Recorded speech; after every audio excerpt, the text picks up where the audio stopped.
Queridos irmãos, boa noite a todos. Boa noite. Que beleza! Sejam bem-vindos ao Templo Estrela do Oriente, a casa da cabocla Jurema da Praia. Que a luz do universo, de nossos guias e orixás, possa contaminar nossas mentes e corações. Estamos aqui nesse espaço denominado Umbanda em Debate. É o momento que aqueles que tiverem dúvidas sobre o espiritualismo em geral, sobre a Umbanda em particular, vamos trocar ideias, vamos trocar experiências, porque assim todo mundo ganha, todo mundo cresce espiritualmente, né? Muito bem, antes de nós começarmos com as perguntas de hoje, quero lembrar que a nossa irmã Letícia está com o microfone aí. Quem tiver dúvida é só levantar a mão, ela leva aí o microfone, que às vezes a dúvida do irmão é a dúvida da outra irmã, e aí todo mundo aprende, né? E antes de começar com as perguntas que já me vieram antecipadamente, eu gostaria de lembrar que na próxima segunda-feira nós não teremos atividades aqui na nossa casa. Estaremos passando pela semana do carnaval, que é um período de recesso aqui da nossa casa, né?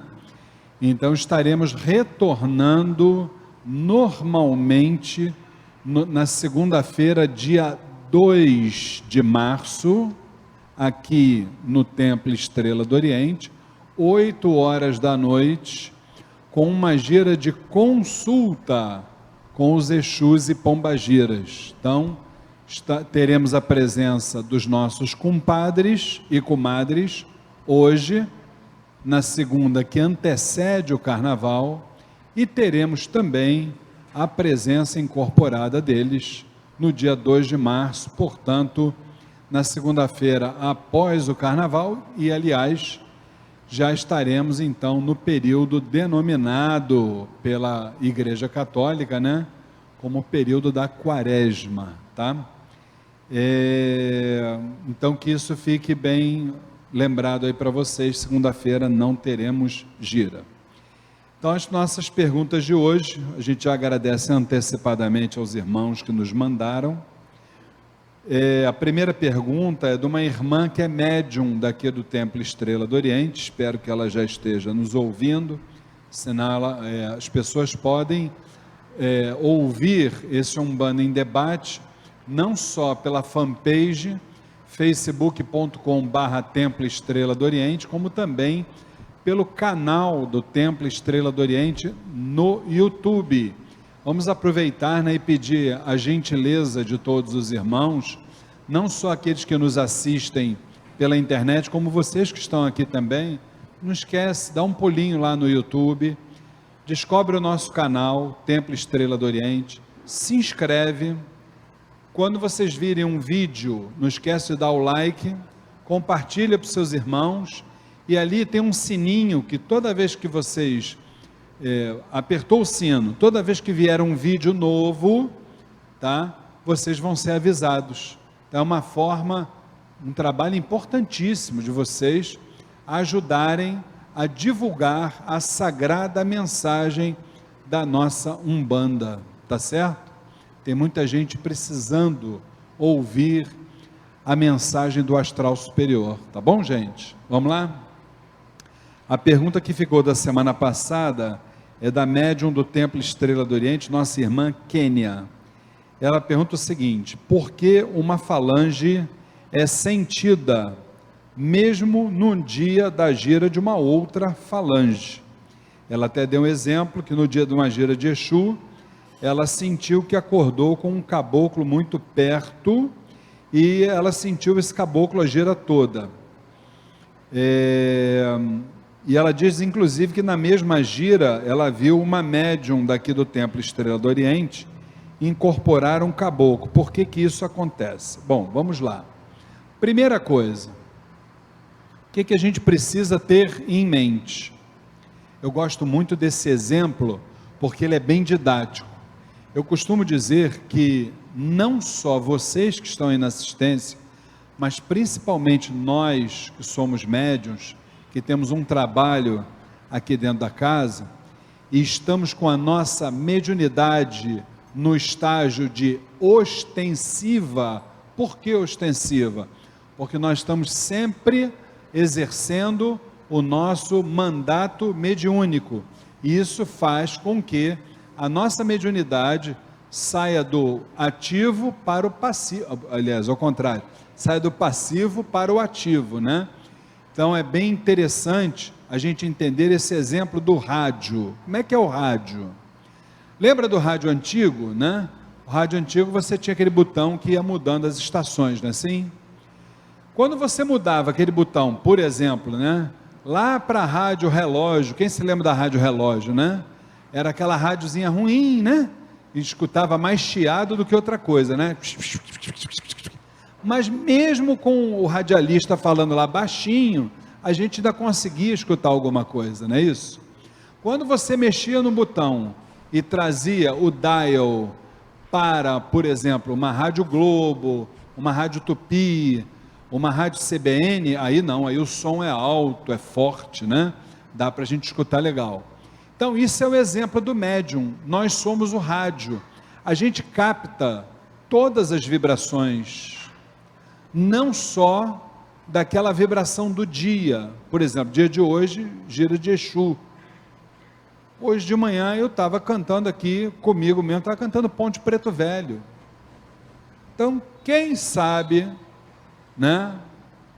Preto Velho que eu trabalho, Pai Joaquim, ou um outro Preto Velho qualquer, podia estar do meu lado.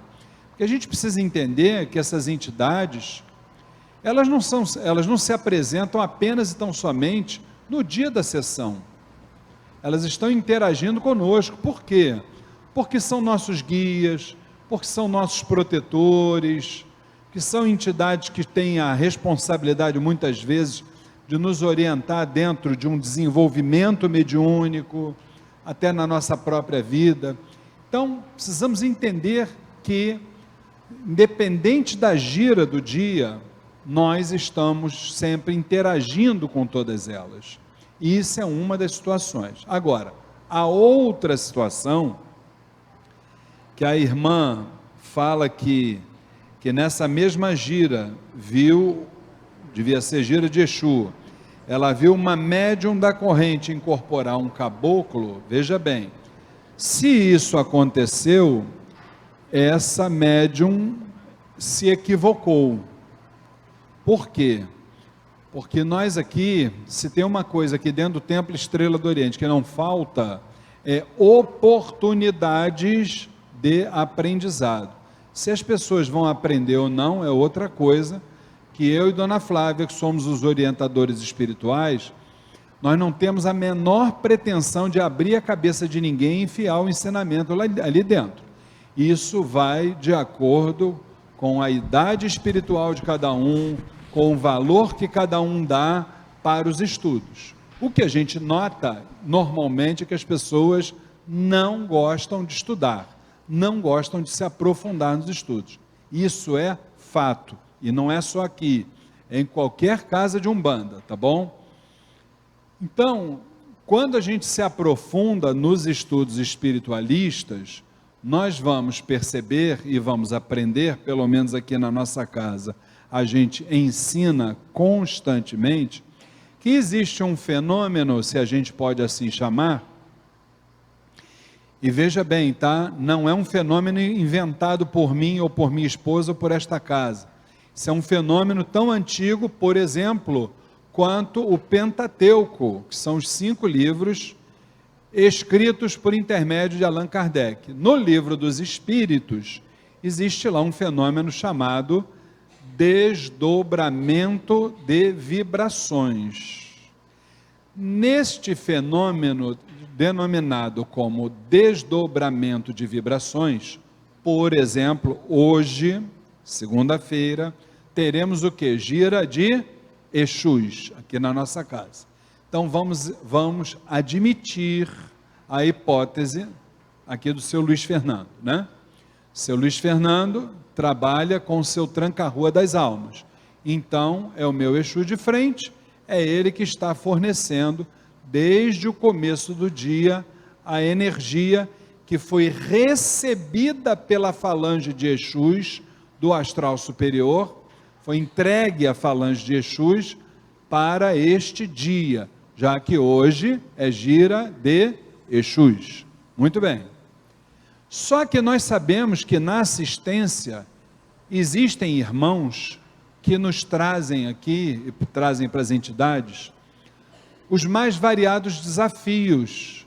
Por exemplo, um chega aqui com um problema grave de saúde, o outro chega aqui com um problema sério de, talvez, dependência química, o outro vem com um problema profissional, o outro vem com um problema sentimental. Cada um tem a sua realidade, não é isso? Muito bem. A partir desta mudança de, vamos assim dizer, de problemas e de assistidos que chegam na frente da entidade, ainda admitindo o meu exemplo, eu estou trabalhando com o seu tranca-rua das almas. Se chega um irmão com um problema de saúde muito sério, muitas vezes a medicina já desenganou essa pessoa. Então, seu tranca-rua das almas continua fornecendo a energia na minha coroa. Por quê? Porque hoje é gira de Exu, só que passa, não estou dizendo de forma nenhuma incorpora, estou dizendo passa pela minha faixa vibratória e encosta na minha faixa vibratória, no meu perispírito, um mestre do Oriente, que na realidade é um médico do astral, cuja especialidade é problemas de saúde física. Se o assistido aqui tivesse, mais um exemplo, um problema ligado à dependência química, drogas, por exemplo, poderia, seu tranca-rua das almas, mantém ali a vibração e encosta aqui em mim quem? Uma entidade da falange dos malandros, que não deixam de ser Exus também, mas eu não vou, de forma nenhuma, desincorporar o seu tranca-ruas para incorporar um malandro, ou desincorporar o seu tranca-ruas para incorporar um mestre do Oriente. Então, se esse médium, segundo a irmã falou aqui a sua pergunta, se ele desincorporou uma entidade para incorporar outra, então isso não é um trabalho da espiritualidade, sim é uma interferência do médium, e ele merece ser orientado antes de ser repreendido. Está entendido, gente? Então, é assim que funciona. E é claro que existem outros desdobramentos sobre esse tema, mas aí a gente tem que buscar um estudo. Uma outra pergunta que nós temos hoje, do irmão que sempre nos prestigia, chamado André Rezende, ele é aluno da 20ª turma do curso A Umbanda Sem Fronteiras. O André nos faz a seguinte pergunta: dentro das umbandas, entende-se que o Exu Mirim seriam os espíritos que nunca reencarnaram, seriam os encantados. Qual a opinião da Umbanda do Templo Estrela do Oriente sobre Exu Mirim? Muito axé e muita luz. Muito axé e muita luz para você também, meu irmão André. Querido, veja bem, respeitando todas as escolas umbandistas, respeitando todas as visões em contrário, para nós aqui do Templo Estrela do Oriente, a falange do Exu Mirim é um Exu como qualquer outro da nossa Umbanda. É a mesma coisa que seu tranca-ruas, seu marabô, seu tiriri, seu caveira, qualquer um deles. O que acontece é que nós estamos vendo alguns locais com alguns tipos de manifestações. Eu, por exemplo, muito particularmente, já tentei entender aquele tipo de manifestação E confesso que até agora, dentro da minha fé raciocinada, eu não consegui assimilar o que eu vi. Então, a partir do momento que eu não consigo assimilar e entender dentro de uma fé raciocinada, neste momento, eu desconsidero. Então, já vi no templo onde eu me iniciei, Templo Umbandista Caminho da Luz, um médium trabalhando com Exu Mirim, e ele era um Exu como qualquer outro, com a sua luz, com a sua grandeza espiritual, realizando maravilhosos trabalhos, entendeu? Da forma mais natural possível. E uma outra coisa importante, André, não há qualquer relação, tá, dos elementais, que é o que você está se referindo, que são, na verdade, assessores, né, auxiliares diretos dentro dos mais variados habitais, com relação aos orixás. Eles são auxiliares dos orixás, os nossos elementais. Estamos nos referindo aos silfos, às ondinas, às salamandras, aos gnomos e etc.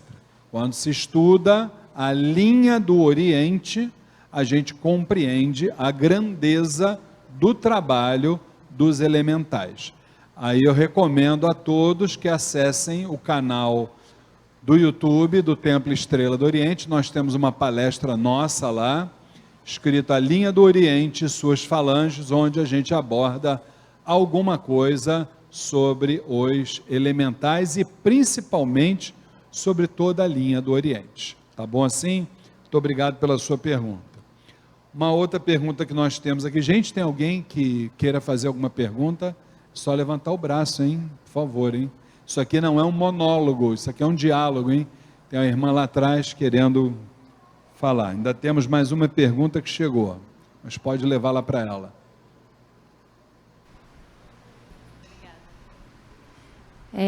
Boa noite. Boa noite, com quem eu falo? Boa noite.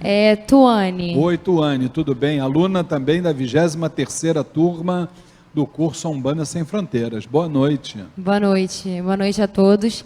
Então, eu tenho algumas dúvidas com relação às entidades. Por exemplo, o que seria um Exu? Muito bem. O Exu é uma entidade, se nós falarmos em termos de umbandas, o Exu é uma entidade, é um espírito que, embora necessite de luz, como qualquer entidade de qualquer falange, ele está, vamos assim dizer, no primeiro degrau da grande escada hierárquica espiritual da Umbanda. Exus e pombagiras, a sua roupagem fluídica permite que eles estejam muito próximos a nós. Quando a gente estuda sobre Exus, os Exus que trabalham na Umbanda, a gente sempre precisa, para poder entender a figura do Exu que trabalha dentro do terreiro da Umbanda, a gente precisa retornar lá na cosmogênese divina para conhecer os fundamentos do Exu Orixá. O Exu Orixá foi aquele que ajudou a preparar os planos para que milhões de anos à frente, no Egito Antigo, pudesse surgir o primeiro ser humano. E a partir dali, esse Exu da criação, que é um orixá, bastante cultuado nos candomblés, ele se desdobra em vibração para os Exus de Umbanda, que deixam de ser orixás para serem entidades. Qual é a diferença do orixá, seja Exu, seja qualquer orixá, para uma entidade, para uma falange? O orixá, ele nunca teve vida carnal, ele nunca foi um ser humano, ele nunca viveu, ele nunca desencarnou. O orixá é uma força presente nos mais variados ambientes da natureza. Isso é o orixá, independente se ele é Exu, Ogum, Oxum, Omulu, não importa que orixá, ele é uma força energética presente em determinados habitats da natureza. Quando eu falo de Exu, quando eu falo de caboclo, quando eu falo de preto velho, cigano, povo do Oriente, Ibejada, seja o que for, falou de entidades, falou de falanges, esses sim, tiveram vida carnal, desencarna, encarna, desencarna, encarna, desencarna, encarna. Depurou o seu karma, não reencarna mais, assume o primeiro degrau da escada hierárquica, evolutiva de Umbanda. O primeiro degrau denomina-se Exus e Pombagiras. Aí a gente pergunta, que talvez seja essa a grande interrogação sua nesse caso. Olha, a principal tarefa do Exu e da Pombagira de Umbanda. Assim como, eu respondo, assim como o Exu da criação, que até hoje é cultuado nos candomblés. Assim como o Exu da criação, ele teve o papel fundamental de preparar os planos quando nós saímos da casa do Pai. O Pai abriu a porta da rua para a gente e falou, vai para a rua para você aprender a ser gente. A partir de uma insubmissão surgida no marco zero da cosmogênese divina. O Pai abriu a porta, que isso é ser pai. Ser pai não é só passar a mão na cabeça, dar carinho e beijinho, não. O verdadeiro pai abre a porta da rua e aponta a rua também para o seu filho. Então, nosso pai maior diz, rua, vai aprender a ser gente. Só que ele fez isso e nos deu todos os subsídios para que um dia todos nós possamos retornar para essa mesma casa e entender qual era a finalidade daquele plano que nós vivíamos, chamado plano do puro espírito, que era o plano virginal, onde só havia Zambi em potência, de onde nós saímos. Então esse Exu da criação, ele trabalhou nessa saída de casa, preparou os planos, preparou o tapete para a gente poder caminhar e aprender, o tapete da vida, da estrada da vida. Já o Exu de Umbanda, que é o desdobramento dessa vibração do Exu Orixá, ele deixa de ser o Exu da criação para se tornar o Exu da transformação. São os nossos grandes instrutores espirituais. Não só no momento que você, eu e todo mundo aqui está encarnado, como também no momento que nós já estamos desencarnados, mas ainda nos mantemos no plano reencarnatório, ou seja, ainda não depuramos os nossos karmas, ainda não temos esse mérito, ainda vamos reencarnar ou aqui neste plano, dependendo das nossas posturas, ou em planos afins. Então esse Exu é o Exu da regeneração, o Exu da transformação, o grande instrutor espiritual, aquele que está do nosso lado, aconteça o que acontecer, como eu costumo dizer aqui na nossa casa, pelas encruzilhadas da vida. Tá bom? Que bom. E a última pergunta aqui do nosso irmão Jorge Lara. Ele diz assim: vemos o ser humano perder a noção das regras de bom senso no carnaval. Esse tipo de pessoa está em risco? Existe a necessidade de uma proteção no carnaval? Bem própria a pergunta dele. Ô Jorge, em primeiro lugar, vamos começar por aí. O ser humano já perdeu a noção e não foi só no carnaval não, tá? Em primeiro lugar. com raras exceções. E aí, o que acontece? No caso específico do seu tema que você veio nos abordar, que é o carnaval, o que acontece? O carnaval, quando a gente se apercebe da história, como é que essa banda começou a tocar, isso veio, na verdade, de várias culturas, mas a principal delas foi a greco-romana, primeiro na Grécia, depois na Roma Antiga. E o que se reparava já naquela época, você imagina, é que o ser humano, se já não tinha noção de nada, já não tinha noção das regras de boa convivência, no carnaval, já naquela época, era orgia, assim, solta, liberada. E aqui entre nós, não mudou muita coisa para os dias de hoje. Basta a gente observar que as pessoas misturam aquilo que é muito positivo, que é o quê?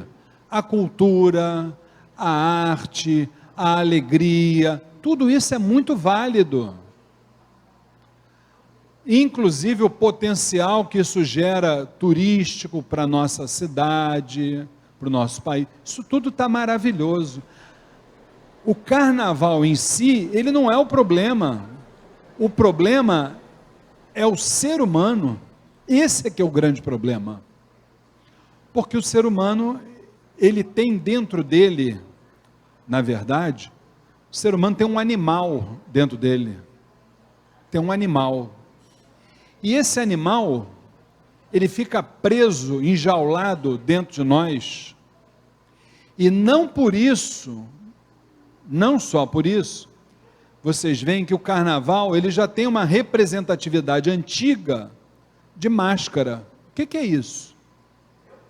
É a gente mostrar para todo mundo aquilo que não é verdade, uma alegria que não é verdadeira, o corpo nu.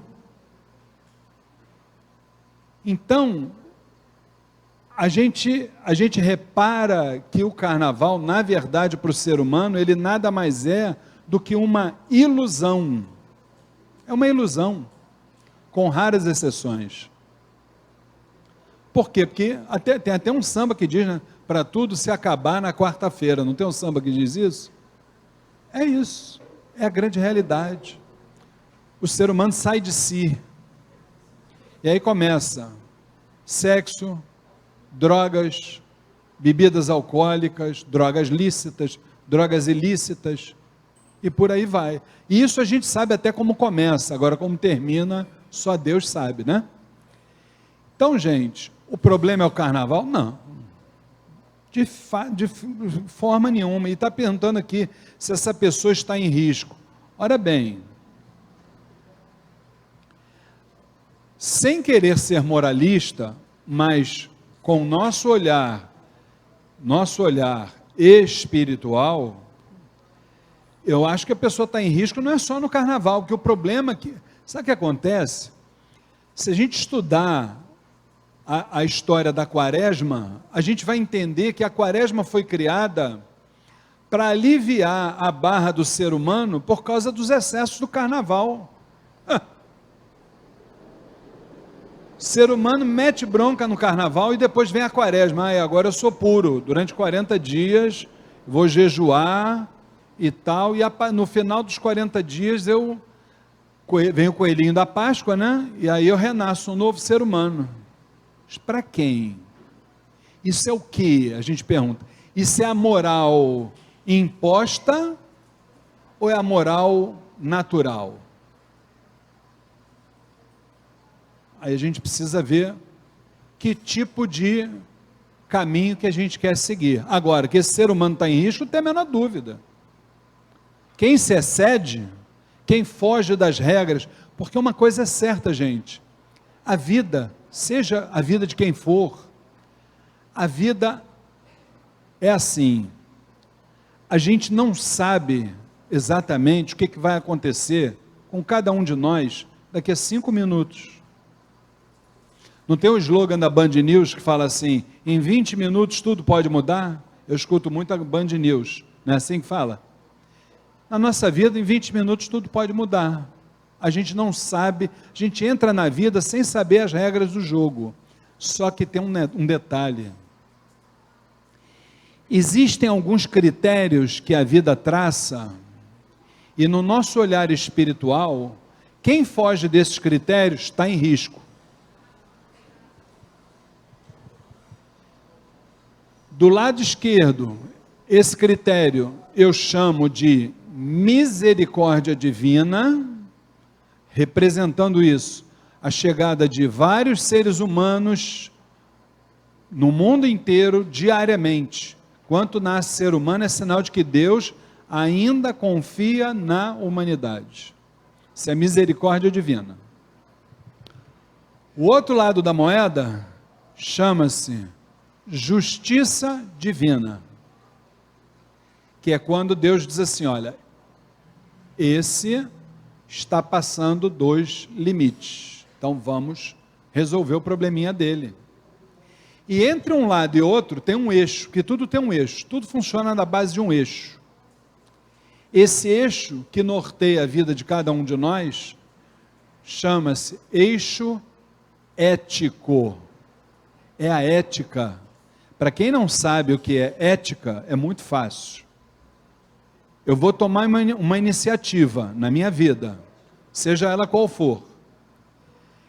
Eu tenho que pensar assim, essa iniciativa que eu vou tomar, será que eu vou prejudicar alguém? Estou em dúvida, eu não vou fazer.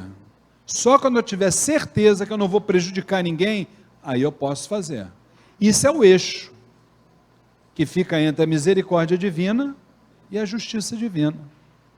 Se a gente se mantiver nesse eixo, a gente não precisa, aí respondendo a pergunta do Jorge Lara, a gente não precisa de proteção alguma no carnaval, porque a proteção a gente já criou em nós. Acabou, é muito simples. Mas enquanto nós mantivermos dentro de nós esse animal enjaulado, é complicado. E aí a gente tem que se conhecer interiormente para poder conhecer esse animal. Enquanto isso não acontecer, nada feito.